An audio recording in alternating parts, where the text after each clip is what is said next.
The White House announces a major deal with China as Hamas announces the release of the last U.S. hostage.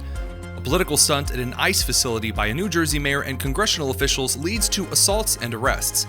And we get you up to speed on the increasingly unpopular Sunday shows. I'm Tony Kinnett of the Daily Signal's Tony Kinnett Cast, syndicated nationally at 7 p.m. Eastern. It is Monday, May 12th, 2025. This is the Daily Signal's top news in 10.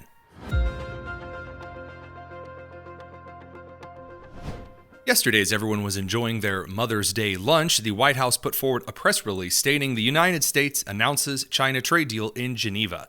Secretary of the Treasury Scott Bessent said, quote, "I'm happy to report that we've made substantial progress between the United States and China in the very important trade talks. First, I want to thank our Swiss host. The Swiss government has been very kind in providing us this wonderful venue, and I think that led to a great deal of productivity we've seen. We will be giving details tomorrow, but I can tell you that the talks were productive. We had the vice premier, two vice ministers who were integrally involved, Ambassador Jameson and myself. I spoke to President Trump, as did Ambassador Jameson last night, and he is fully informed of what is going on, so there will be a complete briefing tomorrow morning." U.S. Trade Representative Ambassador Jameson Greer said, "This was, as the Secretary pointed out, a very constructive 2 days. It's important to understand how quickly we were able to come to an agreement, which reflects that perhaps the differences were not so large as may be thought. That being said, there was a lot of groundwork that went into these 2 days. Just remember why we're here in the first place. The U.S. has a massive $1.2 trillion trade deficit, so the president declared a national emergency and imposed tariffs. And we're confident that the deal we struck with our Chinese partners will help us to work toward resolving that national emergency." Also yesterday afternoon, Idan Alexander, the last living American hostage in Gaza, is set to be freed following recent talks with the U.S. to appease President Trump and move ahead with a wider ceasefire deal, Hamas said on Sunday. The terror group said it was willing to free Alexander, a 21-year-old Israeli-American citizen from New Jersey, as part of new, quote, intensified efforts to achieve a ceasefire, open border crossings, and allow humanitarian aid into the Gaza Strip, end quote. According to the New York Post, in addition to Alexander, the terror group is also in possession of the bodies of 4 other U.S. citizens who were killed in the Gaza Strip. Vice President Vance posted, "Pray that Hamas follows through and Idan gets to come home. If they do, it will have been another triumph of Steve Witkoff, who continues to face withering attacks for freeing hostages, negotiating complex diplomatic proposals, and serving his country at great financial cost." Continued fallout and additional calls for arrest after Democrat Representatives LaMonica McIver from New Jersey's 10th, Bonnie Watson-Coleman of New Jersey's 12th, Representative Bob Menendez from New Jersey's 8th, also son of the disgraced and former New Jersey Senator Bob Menendez, and Newark Mayor and Governor candidate Ras Baraka, all Democrats, attempted to force their way into an immigration customs enforcement facility in Delaney Hall, New Jersey on Friday.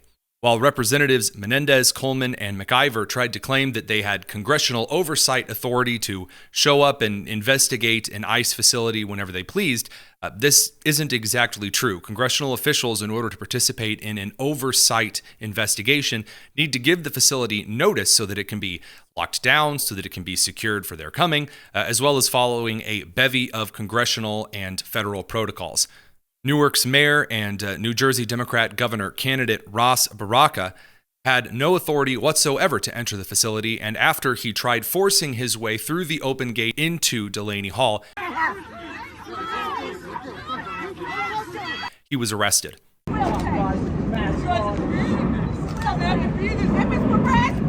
New Jersey's Governor Phil Murphy and a bevy of congressional Democrats around the country issued strong statements against the arrest of Baraka, as well as saying they were outraged by the actions of ICE, calling for his immediate release by federal law enforcement.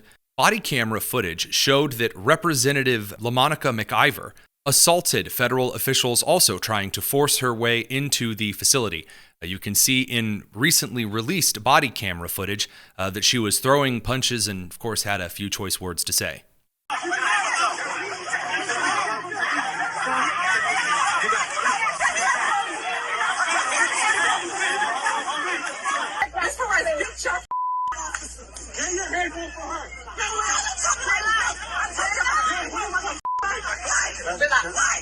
Additional released footage suggests that perhaps Representative Menendez may also have thrown a punch.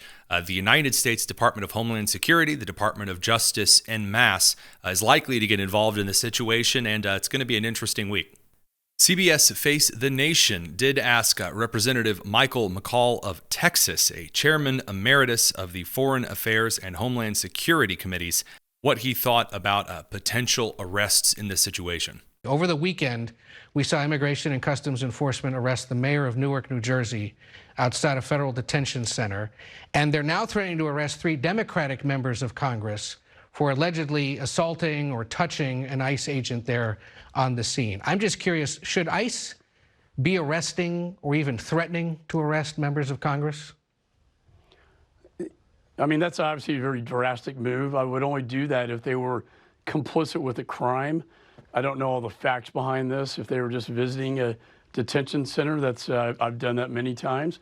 If they're disrupting law enforcement, that's another question. So, we can peacefully protest in this country, but you cannot be complicit with gang violence against our law enforcement. And I think perhaps that's what it comes down to. The Sunday shows, major weekly forerunners to political podcasts, major interview shows from corporate behemoths like ABC News This Week, MSNBC's Meet the Press, and of course CBS Face the Nation, are seriously struggling. Where in years past you could expect each show to be packed with federal officials and major world and economic leaders, it seems each week that the guest list is growing more destitute.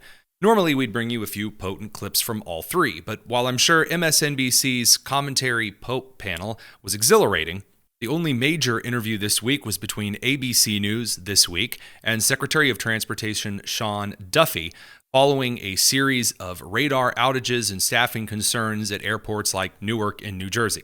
Despite Kristen Welker's attempts to suggest that Secretary Duffy had cut air traffic controllers, that this was the primary cause of the outages and the issues, Duffy responded with a clarification. Some were fired, some were brought back. People will hear that, think it sounds a little bit chaotic. I guess the bottom line is, did Elon Musk ask you to cut air traffic controllers directly? So listen, we were having a conversation about who do we preserve. And again, I wanted in those probationary employees to preserve air traffic controllers. We went back and forth, and Elon agreed, the president agreed. Of course you want to keep air traffic controllers. We're trying to hire more of them. But I think the key is, can your government be more efficient? We've had a massive expansion of government.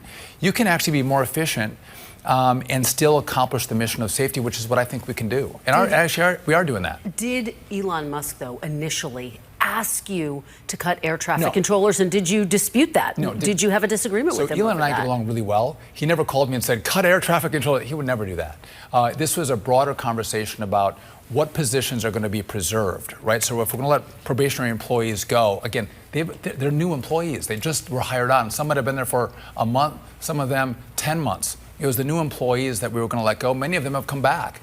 But this is not the institutional knowledge of the FAA that's being let go. Elon Musk understands the importance of the airspace and the need to have good controllers. Actually, SpaceX launches through the airspace and the FAA. We want good controllers that know the airspace to navigate all the issues that come up. 2 additional updates while I was actually in the middle of editing Top News in 10. Both are Truth Social posts from President Trump. Number 1, regarding Idan Alexander, Trump wrote, "I am happy to announce that Idan Alexander, an American citizen who has been held hostage since October 2023, is coming home to his family. I'm grateful to all those involved in making this monumental news happen. This was a step taken in good faith towards the United States and efforts of the mediators, Qatar and Egypt, to put an end to this very brutal war and return all living hostages and remains to their loved ones. Hopefully, this is the first of those final steps necessary to end this brutal conflict. I look very forward to that day of celebration." The second of these is an executive order announcement that Trump had actually teased earlier in the day as the most major announcement he was ever going to make on Truth Social. Quote, "For many years, the world has wondered why prescription drugs and pharmaceuticals in the United States of America were so much higher in price than they were in any other nation, sometimes being 5 to 10 times more expensive than the same drug manufactured in the exact same laboratory or plant by the same company. It was always difficult to explain and very embarrassing because, in fact, there was no correct or rightful answer. The pharmaceutical and drug companies would say for years that it was research and development costs, and that all of those costs were and would be, for no reason whatsoever, borne by the, quote, suckers, end quote, of America alone. Campaign contributions can do wonders, but not with me and not with the Republican Party. We are going to do the right thing, something that the Democrats have fought for many years.